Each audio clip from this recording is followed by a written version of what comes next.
Hello everybody, welcome back to my channel. In this video, I'm going to be introducing Pinyin.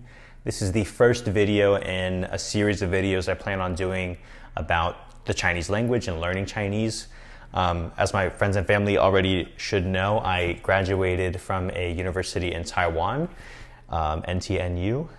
A normal university, if you don't know already, is like a teacher's school. So my major is actually in Chinese education. Now, I am not a native speaker of Chinese, so I don't think I should be your sole resource for learning Chinese. Definitely seek out resources created by native speakers of Chinese. I believe there are some benefits to learning from a non-native speaker. Because I learned the Chinese language, I know what you're going through.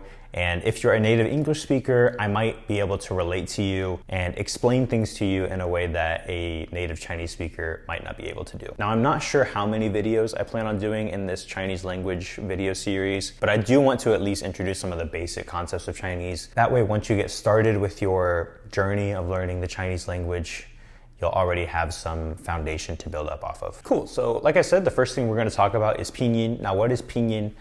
The full name for Pinyin in Chinese is Loma Pinyin. Loma meaning Roman, because we use the Latin alphabet. And Pinyin kind of means to spell out the sounds. So what this is we're using the Latin alphabet, our ABCs, to spell out the sounds of the Chinese language. That way you don't have to use Chinese characters to write everything out. Now, Pinyin is not the only system that's used to do this. There is another system called Zhuyin, or sometimes it's called Bopomofo. That's because the first sounds in the Zhuyin system are Bopomofo. That system is usually only used in Taiwan, and I wouldn't recommend non-native speakers to learn it for a number of reasons. One being, it's mostly only used in Taiwan.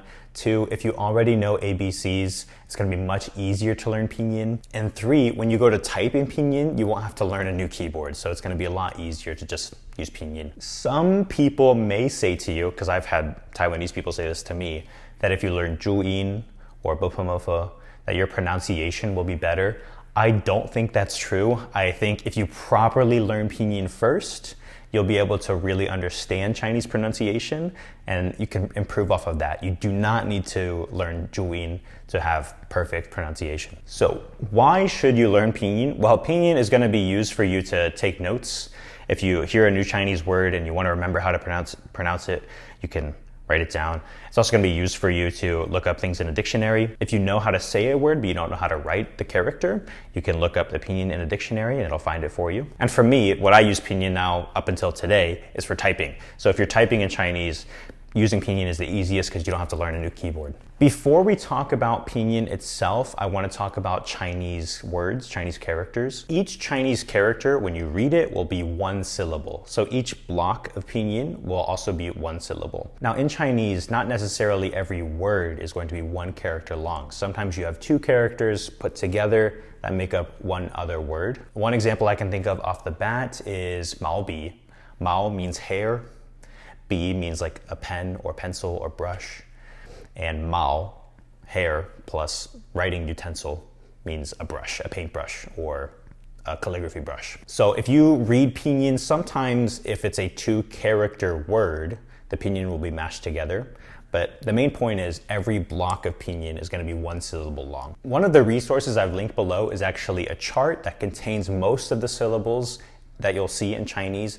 I believe some of them are negated because they're really rare. But with the chart that I've linked below, or any other Pinyin chart, you can find other ones online, you can use those as a resource to practice each syllable in Chinese. So each syllable, just like in English, will have a vowel sound. Most of them will also have an initial consonant, a consonant at the beginning, and many of them will have a final consonant or a consonant at the end. Now, I don't plan on reading every syllable on this page. I don't think it's going to be beneficial for everybody, and it might be a waste of my time. I believe this page, if you click on one of the syllables, it'll actually read it for you. So if you're not sure how to pronounce one of them specifically, go ahead and click on it and it'll read it for you. But the way this chart has it is they have all of the vowels and ending final consonants at the top, and then all of the initial consonants on the left side.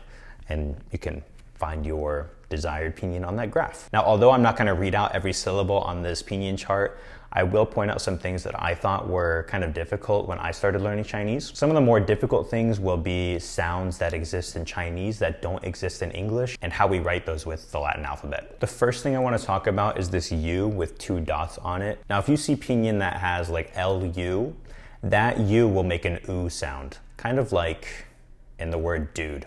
So LU would be lu, lu, lu. If you have the 2 dots over the U, it will make the sound lu. So how I make the sound lu in my mouth is the corners of my mouth tighten up a bit and the back part of the tongue raises to the roof of the mouth. So lu, lu. The front of my tongue is still kind of towards the front of my mouth. So that's what those 2 dots mean there. Definitely practice making that sound and listen to other speakers say it too. Okay, one other thing I want to talk about is the H. If you see an H in Pinyin, what does it mean? You'll see ZHI, CHI, SHI. Those are different from just ZI, CI, SI. So that is a sound that we don't have in the English language. It goes like So ZHI is zh, CHI is ch, SHI is sh. So again, sh. The back of my tongue is going towards the roof of my mouth, and the front of my tongue is basically touching the bottom of my bottom teeth, the back of my bottom teeth. Ch, and my mouth is kind of open in a rectangle shape here. Definitely practice again with that sound. It's a sound that we don't have in English, so you can listen to other people say it and practice shadowing them. If there's no H, it's just like ZI, CI, or SI. It'll make a slightly different sound. So ZI would be Z, CI would be C, SI would be S. You'll notice the C kind of makes like a TS sound. In older versions of Pinyin, I believe it was actually written like a TS. It's like a t, t, t. Kind of like if you were beatboxing, like a hi-hat sound. T, t, t, t, t. So t, t. The main point of me sharing this is that it's not only the letter I that produces that vowel sound in Pinyin. The other consonants around it will affect how the vowel sound is made. Another thing I want to mention too is the Q. The Q also kind of makes a ch sound, but what's the difference between QI and CHI?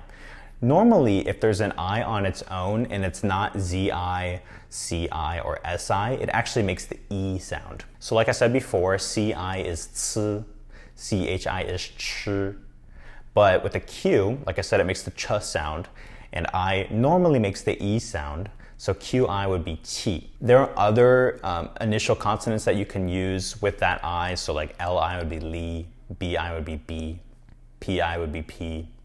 Just normally that makes the E sound. So like I said, with these few different rules that I've introduced already, the main point is that even though it's an I, it's not always gonna make the same sound. Pay attention to the consonants that are around it because those consonants will affect the sounds that the vowel makes. Now, I've already mentioned some tips before, but there are a few tips I'd like to give you or just emphasize if you're struggling with pronunciation, and also some tips on how to practice Pinyin. The first pronunciation tip I'd like to give you is if you're struggling with one syllable, try breaking it down into its individual sounds first and then mix them all together. So like I said, with that HI vowel sound, make the ZH, j, j, j, j, j, and then For example, the ONG sound in Chinese makes the ong sound. So S-O-N-G is not song, it's song.